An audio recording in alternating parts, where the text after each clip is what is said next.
Hey guys, this is Reggie with fulltimerep.com. I'm here with Hunter today. This is a beginner versus pro shootout. We're gonna shoot this property you see behind us, and then we're gonna compare the results and see if we can learn something. Hunter, can you tell me a little bit about your experience? I have experience with a few property shoots, but I'm always looking to get better, so I'm looking forward to see what he has to say about my work. All right, sounds good, man. So you're gonna shoot the property first. Let's get into it. At most houses that I do, I usually get every angle I can from every side of the exterior of the house. Then if there's any through the final sort through that we want to disinclude, that's what we go ahead and do in the final review process. I think the corner shot will definitely add some more depth to the property, so I'm gonna go ahead, set up right around here. So now we're working with the back deck, which is a major selling point of this property. I think it's best to shoot it from many different angles as you can so you could sort through it later and figure out exactly what you want. Every now and then you'll get a little bit of obstacles that you might not want in the shot, so you just frame it according to it. Now, let's head in the interior. Closing all the doors, and now adjust your white balance. You can see this is a very warm toned room. So doing the most that you can now rather than waiting for editing. Going into the kitchen, a lot of appliances that can sneak their way into the shots, such as this refrigerator. So I think really framing it around the refrigerator and framing it away from the refrigerator is probably gonna be the best way to go. Gonna start with getting this general look. I'm gonna drop it slightly. He wants it to really express the underglow on this main kitchen table. Moving troubles.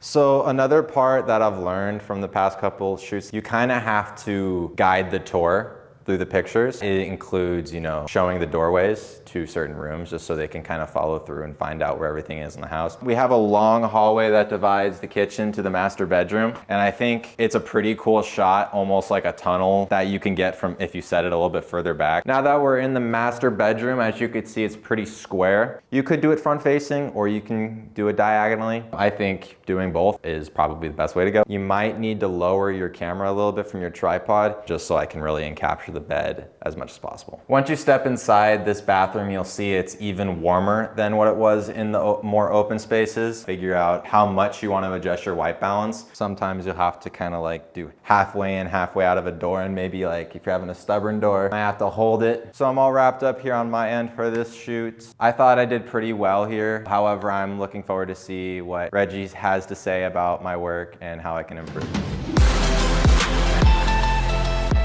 Here we are at the top of the property. I'm gonna get a shot here establishing just because it's the driveway. I'm shooting on manual mode, 3:2 aspect ratio, raw file format. I kind of adjust my ISO. I'll keep it around 320, 400, crank up the shutter speed for the different shots. I've also got my 14 to 24. On the exteriors, I like to shoot more punched in just because if it's wide, you get a lot of driveway, like with 14 mils. I also wanna get a shot outside, probably do a zoomed in detail shot, so I'm gonna switch lenses. Because I switch lenses a lot, I like to keep the bulb blower on hand just in case any dust gets in my sensor. So I really love this shot here. You get the side of the house, you get the deck, but I think it's gonna look better, again, at a tighter focal length. So one thing I like to do when I'm shooting on the tighter lens is to kind of step back. That way, if I'm punching in to say 50 or 75 millimeters, then you just get more compression. I think one thing that a lot of real estate photographers do is just shoot on their 14 mil or their 60 mil, and you get this kind of generic look throughout the photos. So switching up focal lengths will make your photos stand out a lot. Really, I think the money shot of this is gonna be all the windows on that side. I'm gonna cheat. I'm using my drone, and I didn't tell Hunter he could use his drone. Learn the rules like a pro, break them like an artist. Check for little details like this sofa. I like to make sure stuff is straight, and honestly, if the client is there and you notice these details, I think that goes a really long way. So I'm gonna kind of crop out this part because I think there's a lot of open space, and I'll kind of show you two shots. I'll show you one where I do it and then one where I crop it. You tell me what you think. From this side, because I've got a little more depth, I can maybe try a detail shot of this kind of sitting area. I think that'd be nice. And then I also want to show that you have views off this deck. What I would do here is frame the deck so you could see the railing, use a low aperture f2.8, and I'm basically going to make it feel like this is your view if you were standing at the deck. So some of these shots are emotional, like I said, you're giving a feeling. Other shots are practical. In this case, it's a practical shot. You always want to get the door, front door, or at least I do. All right, we're gonna go inside.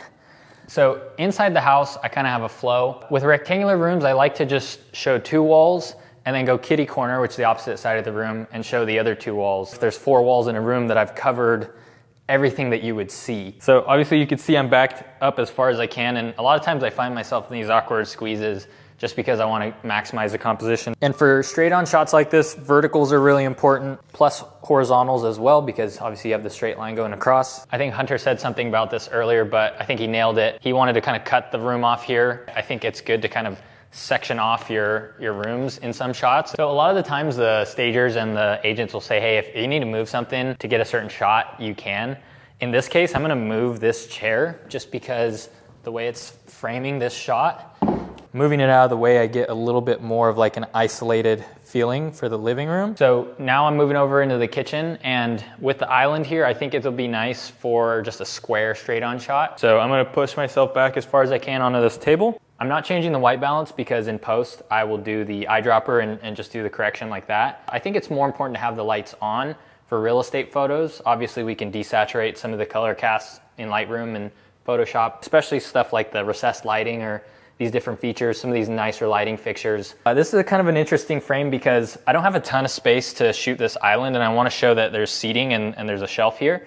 So I'm actually gonna put my tripod as far as it can go in this corner to get this shot. In a tight situation like this, the tripod leg actually folds all the way up. I could set the tripod here, frame a shot of the kitchen like this. Okay, so I'm moving into the master, kind of a long hallway like Connor said. I sometimes shoot these vertically. When you go in, lower bed, I lower my tripod. I think this is gonna be a better straight on shot. I wanna show the connection, so this is more of the practical shot. The last thing is the primary bathroom here. Obviously there's a stunning shower here.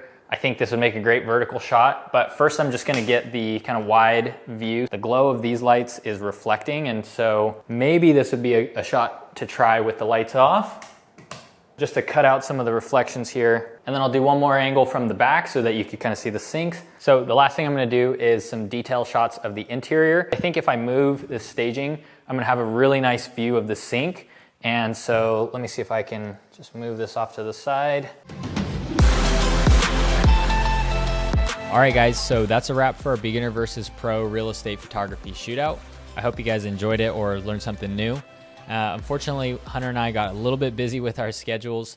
We were planning on sitting down and doing a review video going over the photos, and we just never got around to it, so we actually shot this a while back. Hopefully, if you guys leave enough comments, I can get Hunter back on the channel. So be sure to comment down below if you want him back and us to go over these photos. Otherwise, hopefully you learned something from just comparing our workflows and seeing us in action. Also, if you're a beginner or maybe you have some experience, but you want to really fast track your growth in real estate media, I have tutorials over at fulltimerep.com showing you step-by-step how you can start your own business, all the different media skills that you're going to need, and I break it down really in depth in those tutorials. If you want to just keep following along on the YouTube channel, be sure to subscribe. I'll be putting out more content like this. And for now, that's it. I'll catch you in the next one.